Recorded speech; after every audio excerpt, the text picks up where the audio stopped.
Good morning. Great morning, wonderful morning, spectacular morning, outstanding morning. Yes, again, the beautiful reminder that you get to choose, that I get to choose, that we all get to choose what things mean. Remember, your greatest power is your ability to choose your thoughts, to accept, to reject ideas, to shape and mold an image, of which that's what you use, your power. And with that, you can change everything in your life. Now, how does it work? It's quite simple. A thought leads to a feeling. Feeling is a frequency, and that frequency is the attractive force in your life. It's what determines what you go to, what comes to you, what you're repelled by, what's repelled by you, determines everything. Look in you, look in the room that you're in right now, look in you, look everywhere, look at what's there, look at the physical things, you'll see that those outcomes that are there, those things that were there because of a feeling that was present in the body of someone, which was caused by how they were thinking. See, that's what you have access to. That's what you can use to materialize this beautiful ideal of yours, a goal. Remember, this is an idea. It's an image.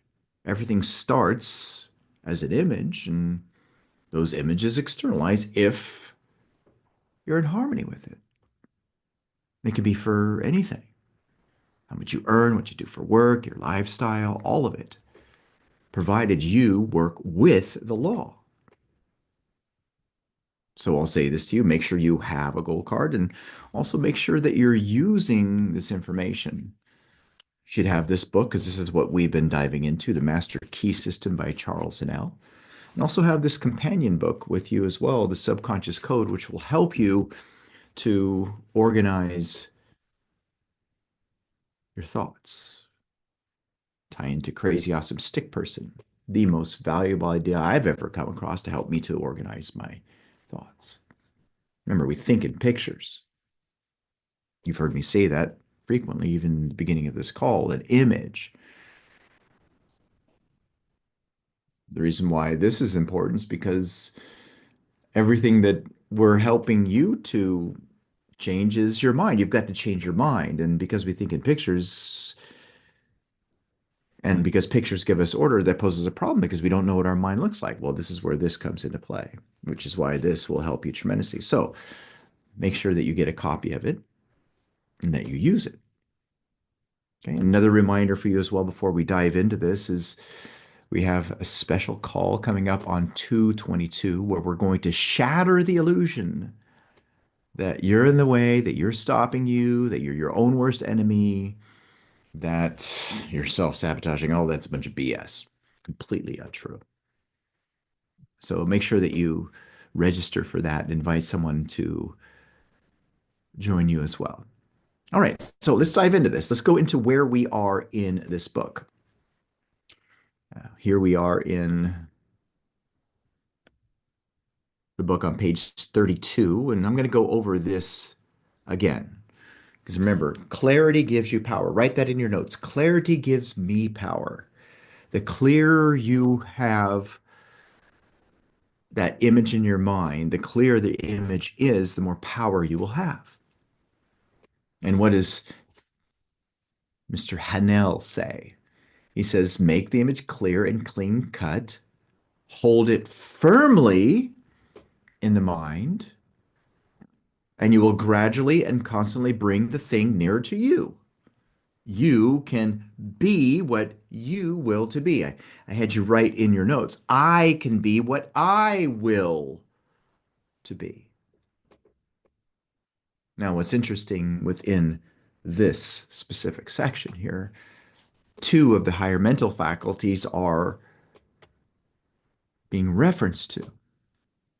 One is imagination, Remember, imagination is the starting point of all creation, and the other one is to hold it. In other words, focus. That's the will.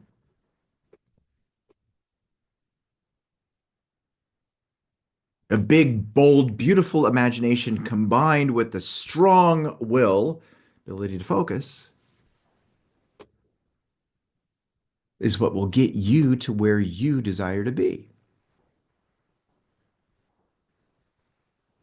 It's not going to be from weakness of attention or poverty of imagination, as what Neville Goddard refers to. No, it's going to be by having an amazing imagination to imagine great things for yourself, big, bold, beautiful things, and then being loyal to that unseen reality. See, that's what you've got to do for this. You want this to be a material fact in your outer world, you've got to be loyal to the idea. And then from there, the second part is you will gradually and constantly bring the thing nearer to you. All the plots, plans, dramas, and situations will unfold before your eyes. And then from there, you'll see your outer world taking shape upon the model of your imagination.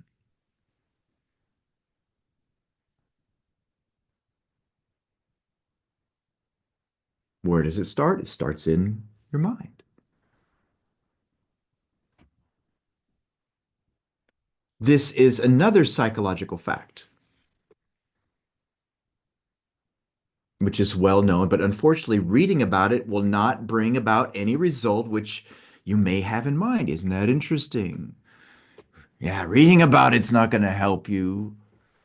Yes, you do have to read, but it's something much deeper than that. It will not even help you to form the mental image, much less bring it into manifestation. Work is necessary, labor. Now, he says hard mental labor, but I'm going to squash that in just a moment. The kind of effort which so few are willing to put forth. See, it's engagement, it's persistence. I think that's what he really meant when he wrote that. Not hard mental labor. He's talking about putting in the work, being persistent, continuing on, regardless of what's happening in the outer world. Sowing, sowing, sowing, sowing. Remember, your job is to sow. Your only job is to sow. Don't concern yourself with the reaping. The reaping will come based from what you've sown. This is why I say to people who have been studying the law of attraction, don't concern yourself with attraction at all. Stop studying it.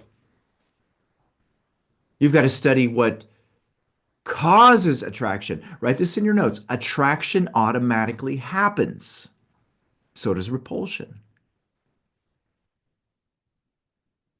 Attraction is dependent on frequency. It's dependent on vibration. See, that's what you need to study. How to get yourself onto the right frequency. And the only way you're going to get yourself onto the frequency that you would love to be on is by thinking.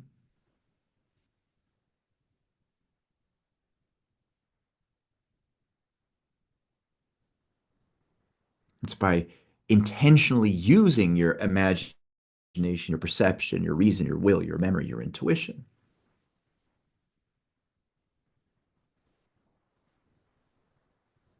Work is necessary. Labor, persistence, not hard mental labor. Okay, get rid of that. Put a line through that. Persistence, diligence, discipline, the kind of efforts which so few are willing to put forth. And boy, isn't that the truth?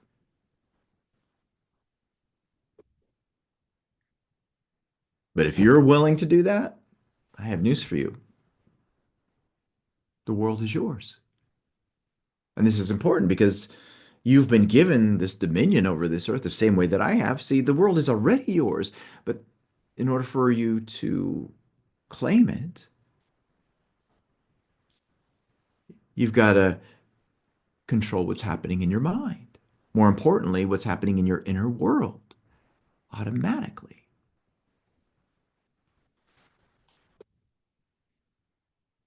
So don't let yourself be like most people who think from what they see, hear, smell, taste, and touch. Maybe you're escaping that prison yourself. Don't follow the follower. Instead, use your higher mental faculties.